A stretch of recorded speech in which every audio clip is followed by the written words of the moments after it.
You are homeless. You need soup to be able to have your next meal. But in order to receive the soup, you must walk into their church. You must accept their dogma. You must accept that you have sinned. You are in the morally bad position. And it is only through the actions of the church or this religious charity that you are able to receive salvation and able to receive this soup. It is inherently harmful if we allow religious charities to proselytize to the most vulnerable and those who most need their assistance in order to advance their religious aims. 2 points in this speech: why religious charity is innately coercive, and secondly, how our side makes religious charity more effective in giving aid. But before that, some setup.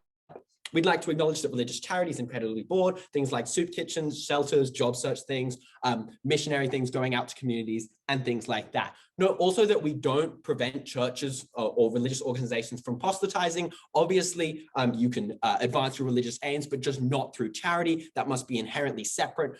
You must do that in different ways. You still have ways to reach these communities, just not while giving aid. Okay, this first point, why religious charity is innately coercive at its core. Note that these people are the most vulnerable. They're women who have to go to domestic violence shelters. They're homeless people in food kitchens. They're people with drug addiction who need help right now. These are people who are at their lowest, who are closest to breaking and desperately need assistance. Thus, they lack choice over aid. It's not as if you can't choose, you can choose whether I'll go to the Salvation Army or a non-religious organization. You have to accept whatever aid you're given because beggars simply cannot be choosers, because like you need this aid quickly and because you just cannot shop around because there's limited coverage and there aren't like multiple charities overlapping in areas. There simply isn't the coverage for that. Thus, you have no agency in deciding which organization helps you. Why is this so directly harmful? 3 main reasons. Firstly, often it is a direct attempt to proselytize, like the steps of Alcoholics Anonymous, like include asking for forgiveness, things like this. It is inherent in like you receiving this aid that there will be some steps in that aid program that ask you to convert and ask you to accept their beliefs. Secondly, even if it isn't actively stated that like you should convert, there is an obligation you feel to be able to reciprocate with faith. Like this idea that I'm receiving a good from this charity, there is some method of exchange here where I must reciprocate and go to their church meetings and talk with them about my faith. Know often that like the people giving these aids are asking incredibly probing questions about your relationship with God, like how you've acted and your like moral beliefs. That's going to perpetuate an idea that like you must be able to offer them in return this kind of religious beliefs, show up to their meetings and things like this. Thirdly, note why this is especially harmful because it is so coercive, because often this rhetoric is actively harmful to these people. As I told you in my introductions, if the notion that this charity is putting on you is that you have sinned, like you need Jesus to save you and be able to like give you salvation and resources, that is incredibly damaging to people who have these beliefs, these people who are most vulnerable. And if like drug addiction people are told like they've sinned, they've been putting bad things in their body, and like the only way is divine redemption, that is inherently coercive and it is inherently harmful that like you are being hurt more and pushed down by the rhetoric of these religious organizations when you're down. So why is this so bad that this is coercive and these people are being forced to accept this religious dogma? Because because the right to religion also includes the right not to believe. Just as we should sometimes protect the right of religious organizations and people with religious beliefs to believe what they believe, we should also protect the right of those not to believe. These charities have coercive means of forcing people to take on religious beliefs that they otherwise would not accept, to accept dogmas and to have entrenched like ideas in them that if they weren't in this state, if they weren't so vulnerable, they wouldn't otherwise have accepted. This imperative not to believe is incredibly important, and we think the opposition creates a scenario where these people who are most vulnerable are exploited by these charities and are converted into this religious dogma, which they wouldn't agree to otherwise. Okay, on to my second point, why this makes religious charity more effective. Note that like a lot of the time, religious charities are using their funds and stuff into proselytizing. Like they spend time when they otherwise could be like giving someone aid or like talking about them, about like their emotional troubles and things like that. And instead focusing times on like talking about God, talking about like their relationship with religion. This is both a monetary cost and an urgency kind of issue. Monetary because like you need to expend some resources in terms of like having the kind of funds available to do that proselytizing, having people go and do those kind of things, but also just in terms of time. Like if someone needs aid urgently, it's a net negative if like you spend some of that time when you could have been helping them physically and giving them proper things, and instead talking about your religion and spreading it. Notice also how this alienates support. So I think it's incredibly important to note that there are religious organizations like the Salvation Army who have donors and who have people who work for them who aren't Christian, who aren't religious. Why do people do this? Because often, as I said before, there aren't multiple charities carrying in the same area, but people generally want to help. Like people are willing to help the Salvation Army and do things like this. But under the status quo, you have many people who, while morally would feel want to help this charity, feel like they cannot do this because it accords and it goes against their deeply held religious or non-religious beliefs. Like if for me to donate to the Salvation Army, I have to accept their principles and accept all their Christian dogma, I'm just much less likely to do it as someone who doesn't believe in what they have to spread. Whether under our side of the house, you see like more non-religious people being able to work in these charities, you see more non-religious donors. Note there is not an alternative where you can just donate to other charities, because as I've said, often these charities are spread very thin. They do very specific kind of work in specific areas. And these religious charities have built up expertise and relationships with particular communities. So thus, we think we get greater donation for religious charities under our side. Let's look at the comparative here. If the opposition wants to argue that charities simply won't exist, I think this is not true for 5 main reasons. Firstly, there is a moral compulsion to help. Even if you are a deeply religious person and you deeply believe in like we should spread our religion, you also have a deeply held moral belief that you should help. Note that that help is not necessarily tied to spreading your religion. There are ways that you feel obliged to help, even if you don't have to spread your religion in that regard. We look to like the zakat in Islam and like Mormonism having certain restrictions on how much money you must give to the church. Note that these churches have to spend their money on charitable activities and have to spend their money on helping people. Thus, we think in these instances, these religious charities won't just go away. They'll still be the same funding. Secondly, note that charities still gain benefits from doing these religious activities, even if they aren't actively proselytizing. Why is this? Because Vinnies and the Salvos get amazing good reputation and goodwill in a community when they are able to like say we are doing good, like we are helping people, and that really elevates their status and probably has some way of attracting new members, even if you aren't actively praising people. We think it is better in that regard to attract members that way. Thirdly, religious and donation activities forms an essential part of the communities. People volunteer together.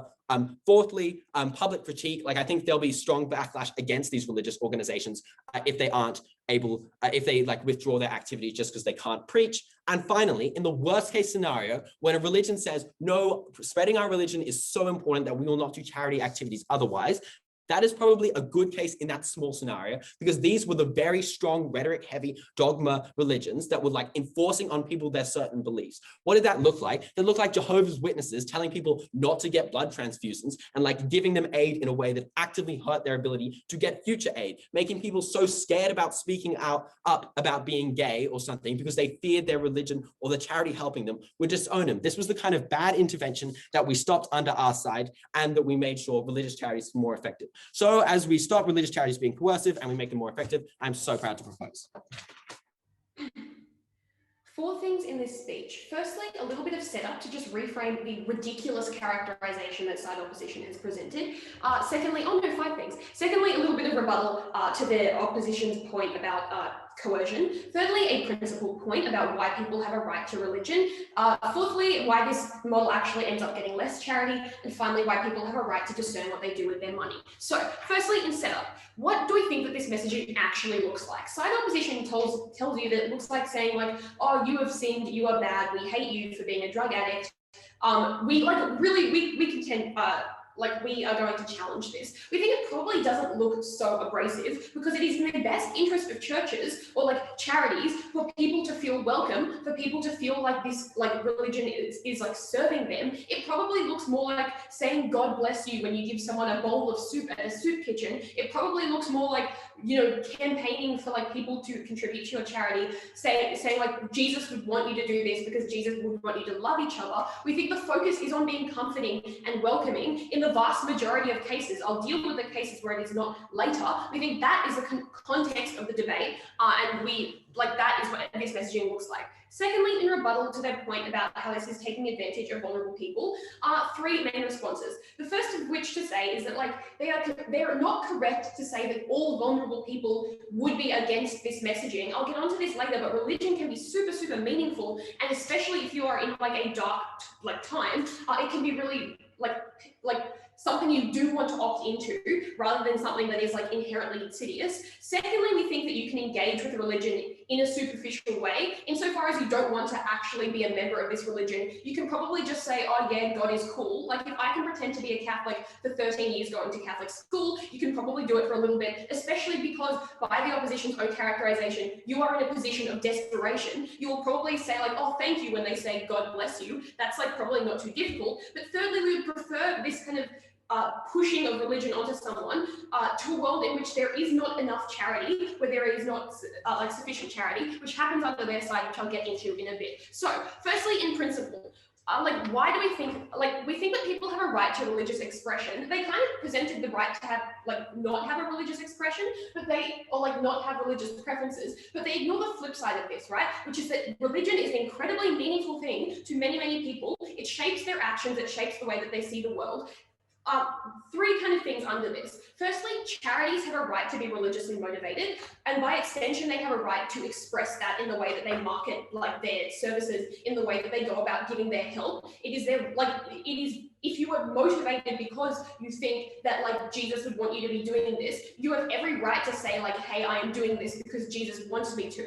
If that brings you more comfort, if that brings you like connects you closer to your religion, you ought to be able to express that. Secondly, we think in terms of the donors, people who are donating to charity, they have a right to religion. They have a right to put money towards something because they think that that is what like their like religion would, or their like God would want. And we think that having religious messaging in your charity, it can actually be super meaningful. If a charity is saying Jesus would want you to do this, if a charity is saying God bless you, we think that you have every right to support that because that is something that you think ought to be happening. But thirdly, we think that it is incredibly important that the recipients of charity are able to engage in religion and are able to like have their it is incredibly meaningful if you are in a dark period of your life, if you are in a period of turbulence, if there is some sort of like impression that there is a higher power who will help you out at the end of the day, that can be life-changing for people. And if people are like, you see people helping you out of like the goodwill of their hearts because they know that like, you know, God would want them to be doing this, that can change your life, that can save your life. We think this is incredibly important. Note this principle is non-contingent on any kind of practical outcome, because we think that like religious charities do have a right to engage with religion. People have a right to engage with religion. Pushing this religious messaging away, like completely disregards this. We think we win on that point. Secondly, why does this get less charity? Two main reasons. The first of which is that if you are motivated by religion to donate, you are less likely to donate when that religious messaging is gone. This is directly responsive to their point about how like these charities will still exist. We think that religion can be like in a good way, a push for you to like contribute to charities when it's like Lent or whatever, and you have like you are passing around the envelope in church where you can like put money into it because the church is like endorsing that charity. You are probably more likely to donate then than you are in a world in which religion and charity are completely separate. We think that if your relationship with religion is no longer characterized by charity, it is a lot less likely that you will donate. And the reason for this is that like empathy can be super hard and people don't always love donating when it is their money. But when a charity is telling you, hey, Jesus wants you to do this, you're probably more likely to like open up your wallet and give to charity, which is a good thing. We would note that like by their own characterization, we note that non-religious donors are probably still going to donate to a charity when it is religious. By their own characterization, they said that there were non-Christians working in the Salvation Army. It's unclear as to why, like, not all non-religious people or people from different religious backgrounds are completely averse to like the values that a lot of religions espouse.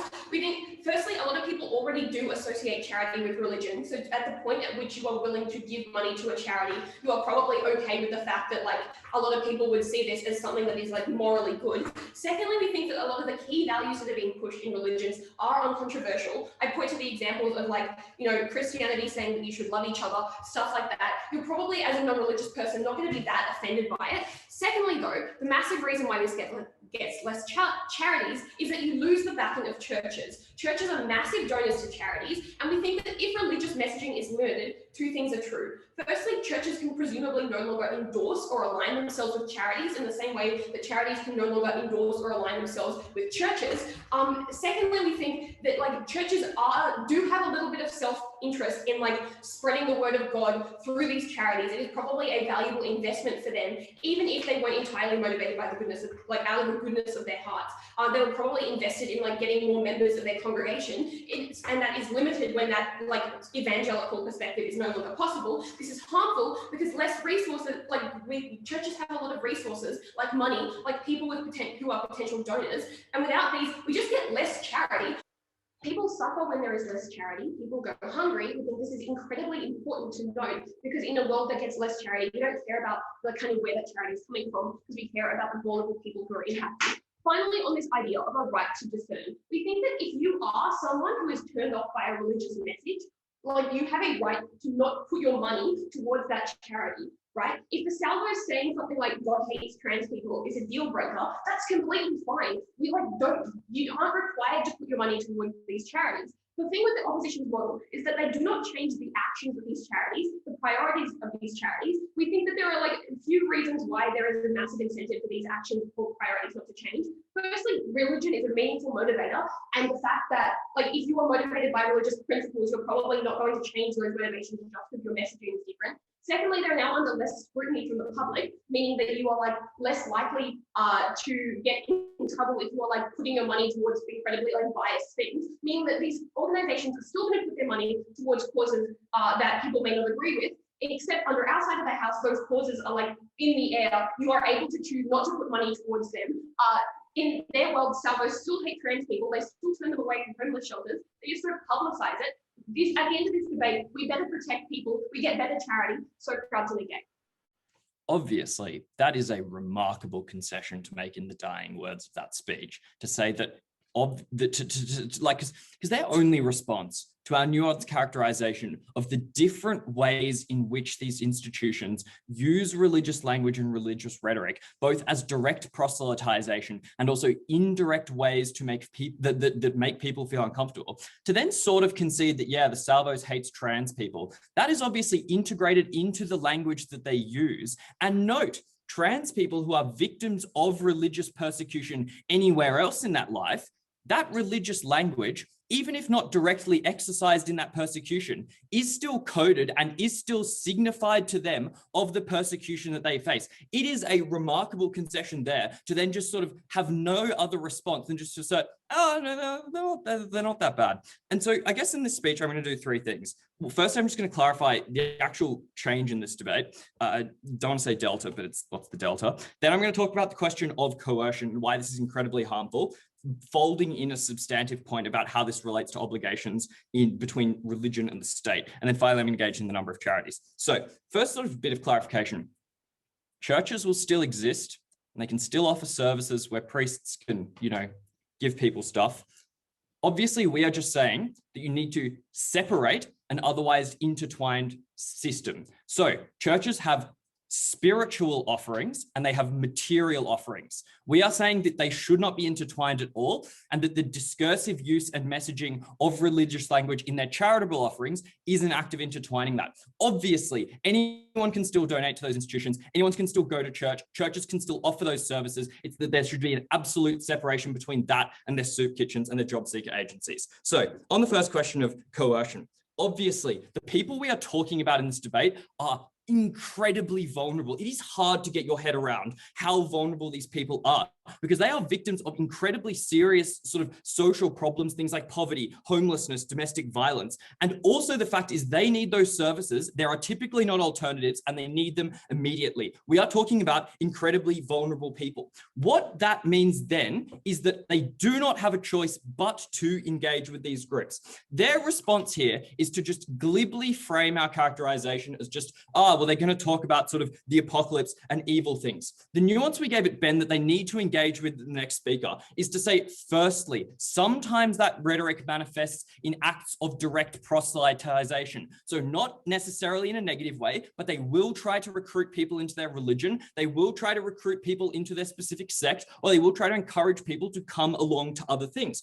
Obviously, if this is a coercive context, you are coercing people into your religion. That's obviously particularly harmful, because when they want to talk about the right to religion and to exercise your religion, the absolute most important part of that right is the corollary right, which is the right to freedom from religion and to not have to adopt a religion. Non-belief is a part of the right to belief. To force people into these religious organizations because they simply cannot say no is egregious and is as bad as banning some other form of belief. But the second thing, rather than direct proselytization, is often they will probe in certain ways. They will ask you about your particular beliefs, or they will engage you in questions about what you think about God. And the problem is that still engages with you on a sort of area that you might find incredibly uncomfortable, or they will try and ask you questions that you may not feel comfortable answering. But the point is, by virtue of the fact that they have given you things, they inculcate a sense of obligation such that it's very hard to shut down a conversation,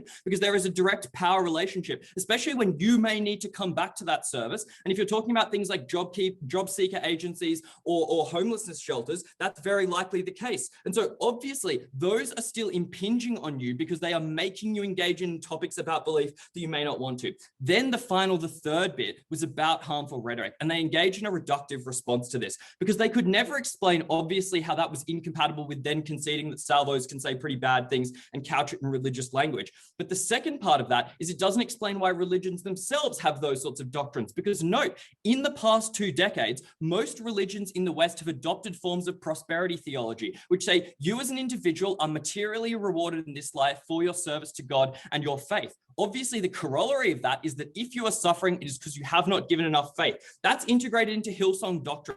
That is what is talked about. It does not need to be weaponized directly against these individuals. But if someone is like, if the person working at the soup kitchen is like, well, let's talk about what I think God does. Obviously, they can do it in a way that they think is positive, but it is left to the other person to draw out the inferences, which is to say, the reason I am homeless is because God has forsaken me because I am not faithful enough. There are nuances to the way that discourse works. And that's what I hinted at in my introduction, because often religious symbolism is coded in people's lives with incredibly harmful associations. For queer people, the sign of the cross can be intensely triggering because it was that sign of the cross that was used and as a way to legitimate their suffering and their harm. Also, things like victims of abuse and child sexual abuse see the cross as an association with institutional covering up. Or, for instance, victims of the KKK see the cross as a broader symbol for white supremacy. All of those things mean you are causing people immense amounts of harm and impinging on a particularly important right.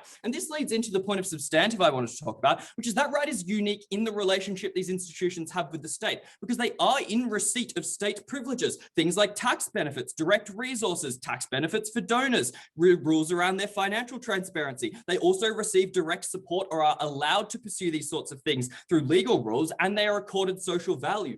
All of that you should conceptualize as actually the state is subsidizing and privileging these institutions so that they can pursue what they believe their religious duties are. What that means, and the consequences are threefold. The first is that in recognition of the privileges they receive from the state, you ought then say that there needs to be a greater obligation to social welfare, because this is a particular thing these institutions have entered into, and there is a contract there that exists with the state. The second thing then is also questions of religious freedom and freedom from forced belief are particularly pertinent when now the state has given weight to these institutions and given resources to the institutions. And note, most of them are associated with dominant religions in societies, so it is particularly harmful in those cases. And the final thing is obviously that there's just a sort of mutual obligations that exist there, because again, they're allowing those religious groups to pursue their own things there.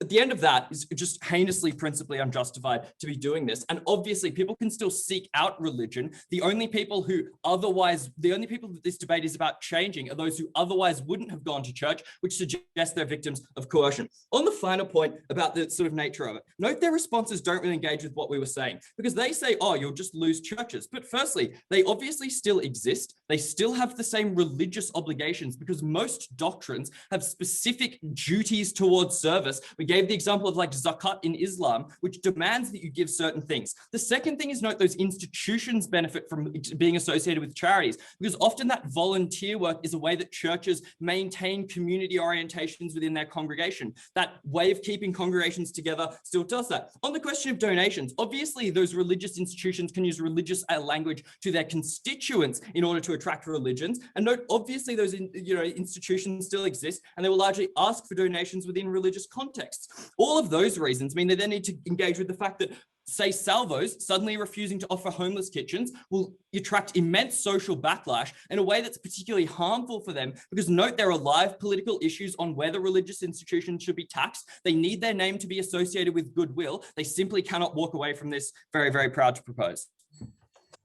Panel, let's reframe this debate here, because we fundamentally don't believe that the opposition's characterization of these charities activities was truthful in any way, because we didn't think that we saw upon walking into a soup kitchen being bombarded about beliefs about your faith. No, we thought that what actually happened here was that people were welcoming because they wanted to actually help these people. We think that these aggressive sort of questioning they tried to tell us was going to occur never really happened. We thought that these places fundamentally wanted to help people, and we thought that it wasn't this hostile environment that they were trying to tell us occurred. Because in the best case scenario, panel, the best that the affirmative team is able to prove is that what they'll be able to, the benefits that they'll be able to claim is that some people might feel like more comfortable because they no longer be talked to about like Jesus or God when they don't want to. What we prove, and is fundamentally more important in today's debate, is that we're going to see less charity. We're going to see less like funding towards charities, and fundamentally this is a larger harm because we're not helping these people in need. And fundamentally this is why we won today's debate. So I'm going to do two things in today's speech. I'm going to first talk to you about the principle in this debate and like why. And then secondly, on the second issue, I'm going to talk about like why there's going to be less charity under the affirmative model. So the first question of looking at the principle in today's debate. So what has the affirmative team tried to tell us? They've tried to tell us essentially that there was like invasive questionings about belief, and these were like really harmful for the people that might be there. So we have 4 responses to this. The first one being that, like, as I said in my introduction, this wasn't necessarily true. We thought that like people, like you don't really hear reports of like from women's shelters of people saying, oh, I didn't feel welcome at all, like they only asked me about my religion. No, we thought that the reports coming out of women's shelters and soup kitchens was these places really helped me. We thought that there was no grounding in reality, because the actual substantive reports and what people say is that these places actually help me.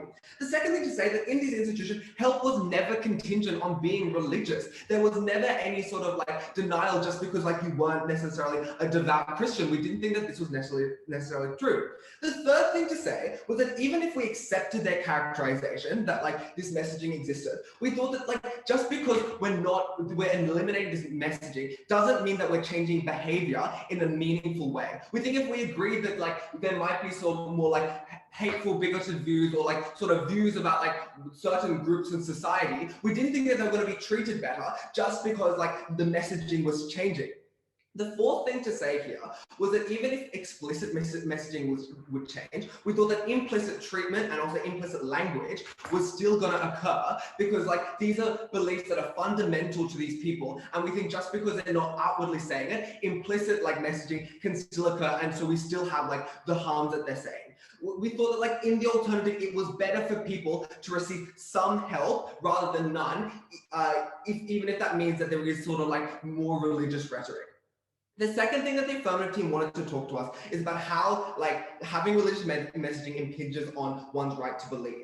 3 responses. First, as I previously said, help was never contingent on believing. There was never sort of like any need to like attend like AA or like go to a soup kitchen. You never had to believe that particular faith. The second thing to say is that like their whole premise here was that it was based on the fact that they believed that religious institution was inherently evil and inherently bad. This is what their premise was, that the idea that believing something like in a religious institution was not going to be a good thing, and having more people believing in Christianity or Judaism is not going to be a good thing. We thought that this wasn't true and didn't have any basis. We thought that like these religions were premised on like fundamentally good things like love and helping people, and we didn't think it was necessarily a bad thing to have this messaging there.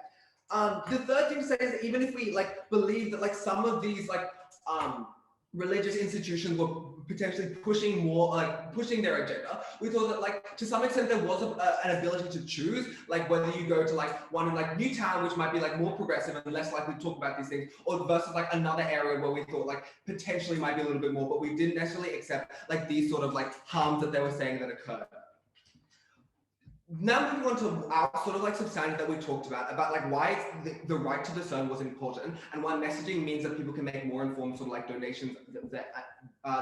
The only response that we heard from the Affirmative team was essentially that like, well, it's still going to be implicit in all messaging and like how like it doesn't matter, but like it's not going to have any impact if like Salvador like turns around trans people. This is exactly our point here in terms of like just because messaging doesn't exist, we thought like the same behavior is still going to occur. We think that like just because they're no longer allowed to say that they do bad things, they're still going to do bad things. And we think it's much better on our side of this because we think that people are no longer like, if they're seeking help, they won't be exposed to this because they know not to go to these organizations. And we also think that people will be able to like make a better sort of make better choices about who they're going to like donate to. So on this second question of like whether we're going to see like less charity. So like essentially we didn't hear much engagement from the Affirmative about this, and we told you at first like essentially like 3 ways that like where we get this funding. We thought that it came from individual donors, volunteers, and churches. So moving through these sort of 3 stakeholders. In terms of looking at the individual donations, the only response that we heard from the Affirmative team that they thought that the obligation to help will exist without religious messaging and people will still donate. Why is this not necessarily true? We thought that often with like people who donate, they're not necessarily the most devout. They might be like the sort of like casual religious people who go to like church at Easter. And we think that often for these donations, you need some sort of like a moral push. We thought that it was like incredibly helpful for like to be able to say like, oh, Jesus, this is what Jesus would do. We thought we're going to see more donations where like there will be that sort of like moral obligation to do so. And we thought that this was stronger on our side of the house. And we thought that like fundamentally we were going to see more like individual donations to these sort of organizations than we're going to see on their side of the house. The second thing to say was like looking at like volunteers. And we thought that like, again, we didn't really get much of a response here. They wanted to tell us that like this sort of community still exists, so we're still going to see the same amount of volunteers. We didn't think that this was going to be true. We thought it was stronger on our side of the house because this community often stems from the church. And if this is more strongly linked to the church, you're going to get more volunteers. You're going to have this more like moral obligation is stronger. Now, thirdly, looking at like the ability of like looking at like churches and the reason why they're going to like they're going to donate less under their model. The only response we heard was that this, again, was that this obligation was going to exist. They did not engage with our material, that there is another motive for churches to donate and to fund. It's because they have the ability to like spread the word of God. This is an interest that means that directly leads to churches donating more. And fundamentally, this was not engaged with. We thought that at the end of this point, fundamentally, the most important idea in today's debate is which side of the house can get more charity and help more people. Because at the end of the day, it's far more important to be able to be delivering good to people who are in need. And fundamentally, this is not what they engaged with in today's debate, because we thought there was like not enough substantive and like enough responses on like where this money was actually going to come from. We also thought that there was the idea that like potentially there might be like an idea of like backlash here, and why people would like in the idea that we thought that people like the idea that this is sort of like a state-run thing of like saying that we can't have sort of like religious institutions messaging. We thought that there might be like backlash from like particularly religious people, and why this might not necessarily be a good thing, because we thought that we're going to see like less donations here. We thought that we're going to see like some sort of like anger towards like like less proclivity to help, because they like these sort of like religious people are being silenced, given that it's like coming from the government itself. So we thought at the end of this speech, the Affirmative was not able to show us like why this was like principally incorrect. We thought that people still had the right to choose and still had the ability, and were not like in such a harmful environment that they were trying to characterize that. And secondly, we thought that we're going to see far more charity on our side of the house, which is fundamentally why we won today's debate. If it is true, as the negative team claims, that most of these instances of religious charities using religions as saying things like God bless you when giving soup to people at soup kitchens, then obviously it is a really minor infringement of those people's rights to say that. But at the same time, they have to accept that things like Alcoholics Anonymous exists. Super religious evangelical churches do have charities that do go and actually spread harmful religious messages to people. And the harm of that is the massive coercion that any of that would have. Obviously, that outweighs the kind of minor kind of harm of people not being able to say, Jesus told me to do this to the person they're helping. two issues with this speech. Firstly, on the principal clash. Secondly, on the impact of aid delivery. Okay, firstly, on the principle, the affirmative team tells you that religious expression is a right. Look, I think that Callum and Ben responded it, like Callum and Ben deal with this pretty significantly throughout their speech. So I'm not going to spend too much time with it. I'm going to spend more time talking about the impact on aid delivery. But a few things to say here. The first thing they say is that this is the reason why is because religion is inherently so important to individuals. I think the first thing to say here is that the importance of anything to individuals does not mean it has an unchallenged right. That's to say that if it is coercive, then it should not stand above all else. An example of where we specifically infringe the right to express your religion because it is harmful is we do not allow people to protest immediately outside abortion clinics using religious rhetoric, because that is obviously harmful to people going inside. The other response that we would give to this is what we told you at Callum substantive, which gets absolutely no engagement from the negative team, but which is actually really important, because at the point at which you're giving concessions to religious charities in order to do their work, because we give them the increased capacity to do that, like giving them tax breaks, obviously they had higher moral obligations in order to ensure that they did that job actually well. We need a response to this from the negative team in order for this religious freedom argument to make any sense whatsoever. The only other thing is to say that people can choose, meaning that there is some like limited form of coercion. But we gave you mechanisms as to why that wasn't true at first speaker, which I'll repeat now. The first is to say that charities have limited geographical coverage. That's because charities aren't trying to compete with each other, and they're actually just trying to do the most efficient thing possible. So it doesn't make sense to have two charities offering the same service in the same place. The second thing to say, it's time sensitive. So you often don't have the ability to go to Newtown to get better, more progressive service. And the third thing to say, your capacity to do research is just really limited. Like if it is time sensitive, and if you're a vulnerable person, you kind of just have to take what you get in many circumstances. The other push they try to make is that people can engage in religion in a superficial way.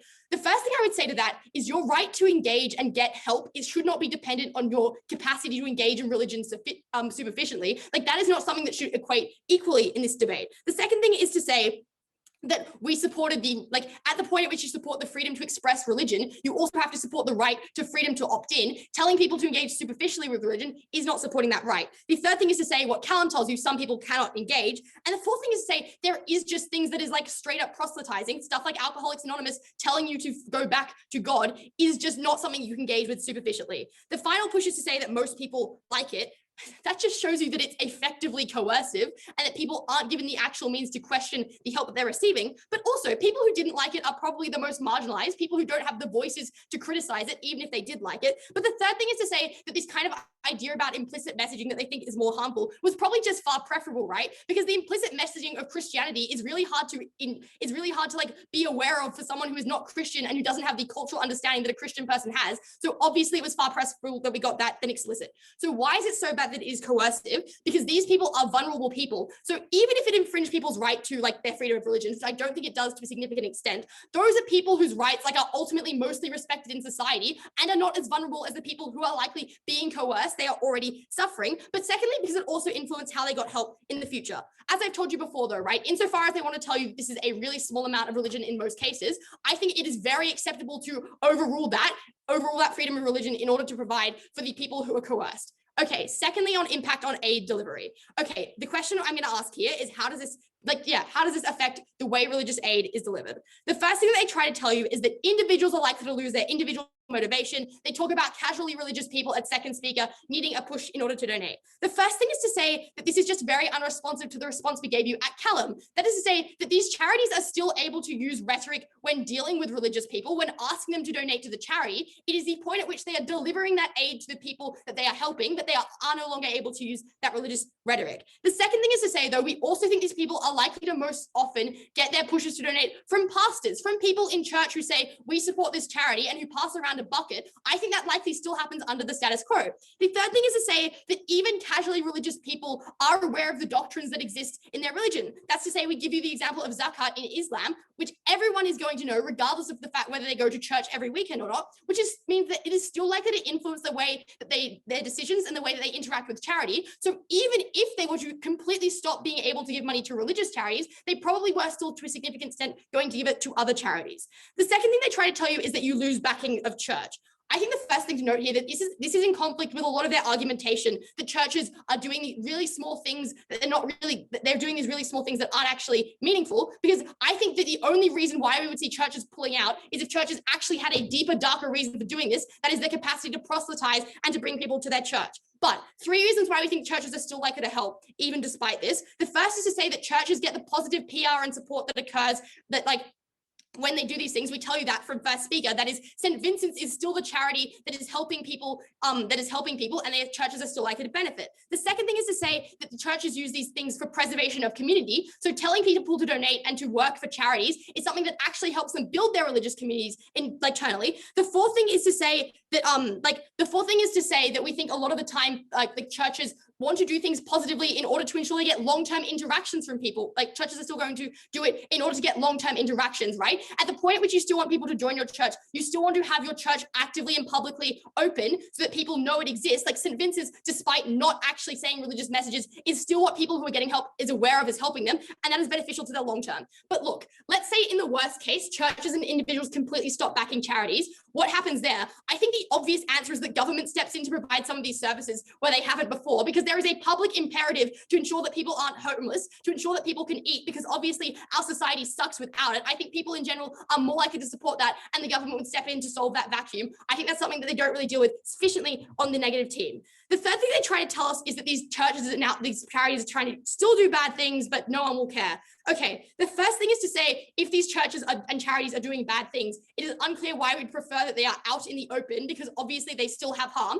Note that this harm comes to the vulnerable people, so it doesn't matter even if we are criticizing, that doesn't stop the harm from occurring. The second thing is to say, obviously public criticism still occurs. Public criticism of charities in general, even when they aren't religious, is very strong. Note how people talk so often about how so much money is wasted on administration. I think that would still exist under our side of the house. Okay, now noting that charity is still likely to exist under both sides of the house, what are the benefits that we tell you about that get absolutely no response whatsoever throughout the negative team that is critical to their case? Okay, the first thing is to say that you just stop charities having to spend the time developing how they're going to proselytize and waste resources on getting people to do specific religious roles within these charities. The second thing is to say the interactions you have between the charities and the individuals they're helping are much more effective, because you don't have to spend time proselytizing to them first. You can actually just help them when they need help. The third thing is to say you get increased donations and support from people who don't believe in the causes. The example they give of the Salvation Army is great for that, because people who are not homophobic don't like supporting a transphobic charity. They probably would at the point at which it can't spread those messages. The fourth is to say that you get rid of the literally just shit advice that charities sometimes give, like telling sick people to pray instead of giving them medical advice. We think that obviously exists under our side of the debate. At the end of this, it was an immense infringement of people's rights to coerce them into religion, but obviously the aid that you got was so much better under our side of the house. So proud to affirm. Let's clarify what third affirmative contends at the start of the speech. We did not say that the only thing that happens is saying God bless you. What we say is the nature of the type of religious messaging is generally relatively innocent and is generally targeted in a way that is welcoming because they have the incentive to do so. I'm going to ask two questions in this speech. Firstly, I'm going to look at, is this religious messaging coercive? And look at principled material, miscellaneous principled material there. And secondly, I'm going to look at the effectiveness of charity. Let's turn to the first question of coercion, and I'm going to look at what does this messaging look like to begin with.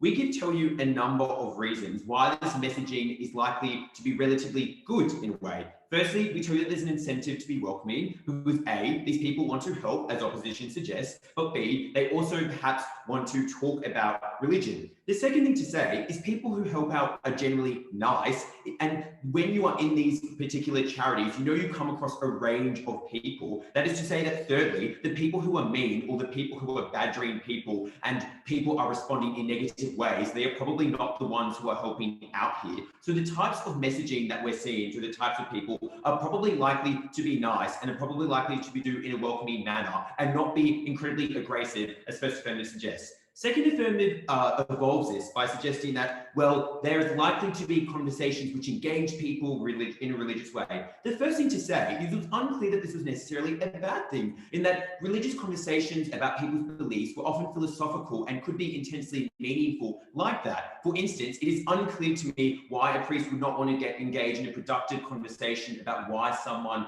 may not believe in something. I think the thing is to say is that, secondly, people do not respond well when you are like getting shoved down a particular ideology. It is probably like fine for these people to say, oh, I do not believe, here is why. That priest is able to understand them and invite them to their services if necessary. But it is unclear that that benefit would ever exist under their side at the point at which a priest is not able to do both roles simultaneously. The second claim we get, though, and I think the better one, is perhaps that there's coded messages in the way in which people act. So, for example, we get the idea that a cross might be offensive to a queer person. I think the first thing to say is this is probably just untrue. Like, seeing a cross is probably not deeply traumatic for the vast majority of people. But secondly, even if it is, that cross likewise is probably intensely meaningful for some people who are helping out there, who are religious, and they feel comfortable in that setting. And that is why they want to go in there, because they feel like it is a place of religion or like an extension of that. They feel comfortable to help out.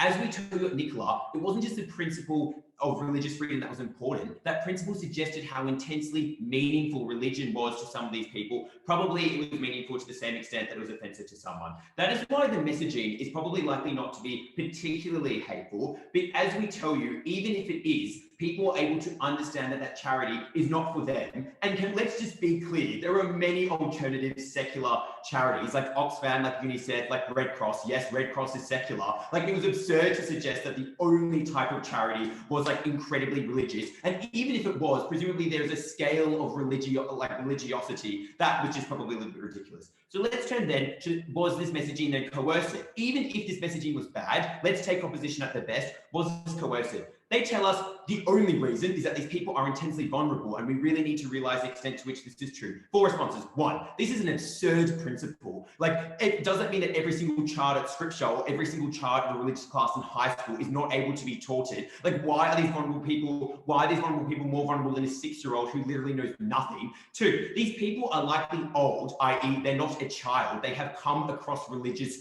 like activity before. They're able to understand what Christianity is. Thirdly, people are not blindly dumb. They don't just believe something someone tells you. And because they've experienced these types of religions before, like, that was fine. Like, let's be really clear here. I'm pretty sure we are all aware of someone being like, everyone sins. Like, it is not a massive revelation to someone that like a Christian person may say that. Let's be realistic for a second. These people did not exist in a vacuum. They existed in a society where religion was a thing. Okay. So then they give you a whole bunch of reasons why this is actively harmful. So even if you don't believe my material about why they could probably consent to this messaging, they give you a few reasons why it's harmful. The first thing they tell you is you have to convert. Firstly, this is absurd. Like, they do not ask you that you must convert. Like, name a charity which does that. The only example is Alcoholics Anonymous. I bet the vast majority of charities do not do that. Secondly, if you did convert, that was probably a meaningful process. And I think something that goes unresponded to, because as we tell you at Nicola, if at the point at which you're converting, that was something meaningful to you, and that probably provided like a big sense of community to you, something that didn't happen at the point at which you never had religion presented to you, like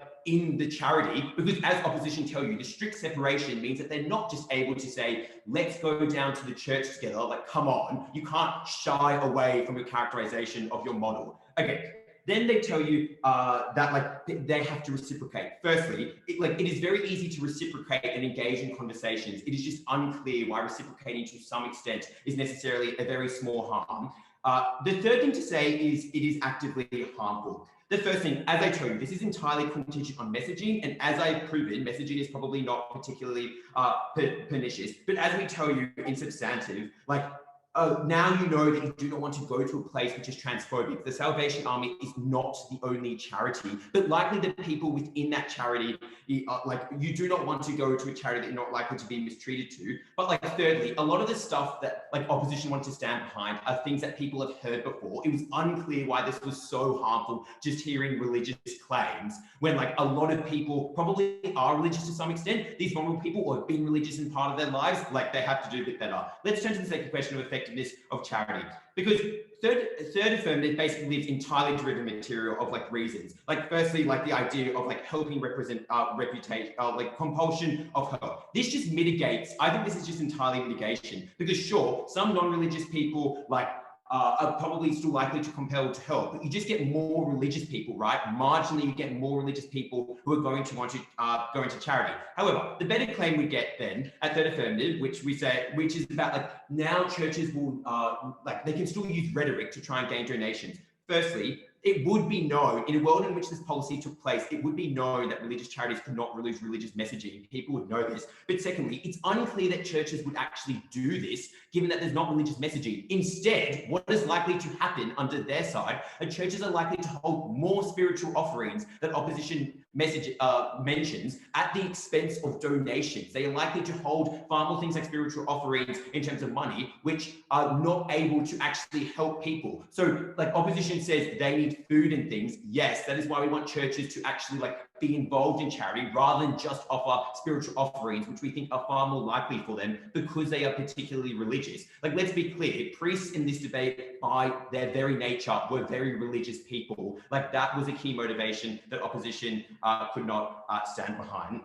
The final thing, the final thing to say is like individuals will donate at the point at which it's not transphobic. I just think that's like awful if you're like donating to an organization that you thought was not transphobic, but in actuality is. At the point at which a charity is very evil, it is a bad thing if your donation is like going to something that you didn't know in its very structures were transphobic. Remember, messaging and nature were different. You could like not have messaging and still be pretty shitty. The final thing I want to say is this public imperative thing. Like, no, at the point at which there are less donations and people volunteering, it's unclear whether there'll be any big crisis for the government to step in, particularly given like the government of Australia is particularly well known for not caring about welfare. At the end of this debate, it was not coercive and we got on margin more charities. So proud to oppose.